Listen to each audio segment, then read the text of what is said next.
بسم اللہ الرحمن الرحیم۔ السلام علیکم۔ شب برات کی فضیلت۔ مولا علی کرم وجہ اللہ کریم سے روایت ہے کہ نبی کریم صلی اللہ علیہ وآلہ وسلم فرماتے ہیں کہ جب شعبان کی 15ویں رات آ جائے تو اس رات کو قیام کرو اور دن میں روزہ رکھو۔ رب تبارک و تعالیٰ اللہ غروب آفتاب سے آسمانی دنیا پر خاص تجلی فرماتا ہے کہ ہے کوئی بخشش چاہنے والا کہ اسے میں بخش دوں، ہے کوئی روزی مانگنے والا کہ میں اسے رزق دوں، اور یہ اس وقت تک فرماتا ہے کہ فجر طلوع ہو جائے۔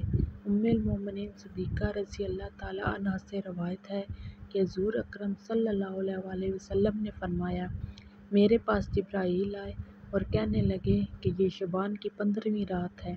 اس رات اللہ تعالیٰ جہنم سے اتنے لوگوں کو آزاد کرتا ہے جتنے بنی کلب کے بکریوں کے بال ہیں، مگر کافر اور عداوت رکھنے والے اور رشتہ کاٹنے والے اور والدین کی نافرمانی کرنے والوں کی طرف نظر رحمت نہیں کرتا۔ شب برات کے نوافل۔ نوافل کچھ اس طرح ہیں: جو شخص 100 رکعت نماز نفل اس طرح پڑھے کہ ہر رکعت میں سورۃ فاتحہ کے بعد سورۃ اخلاص 10 بار پڑھے، اس نماز کو صلاۃ الخیر کہتے ہیں۔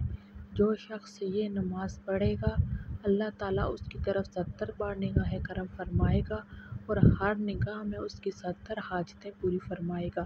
ادنیٰ حاجت بخشش ہے۔ حضور اکرم صلی اللہ علیہ وآلہ وسلم نے فرمایا کہ میرا نیاز مند امتی شب برات میں 10 رکعت نفل اس طرح پڑھے کہ ہر رکعت میں سورۃ فاتحہ کے بعد 11 مرتبہ سورۃ اخلاص پڑھے، اس کے پڑھنے والے کے گناہ معاف ہوں گے اور عمر میں برکت ہوگی۔ شب برات کے وظائف درج ذیل ہیں۔ شب برات کو سورۃ یاسین 3 مرتبہ پڑھنے سے ذیل فائدے ہیں: پہلا، ترقی رزق، دوسرا، دراز عمر، تیسرا، لاکھانی آفتوں سے محفوظ ہونا۔ سورۃ دخان 7 مرتبہ پڑھنا افضل ہے۔ پروردگار عالم 70 حاجات دنیا کی اور 70 حاجات عقبہ کی قبول فرمائے گا۔ مزید دینی معلومات کے لیے ہمارا چینل سبسکرائب کریں۔ جزاک اللہ۔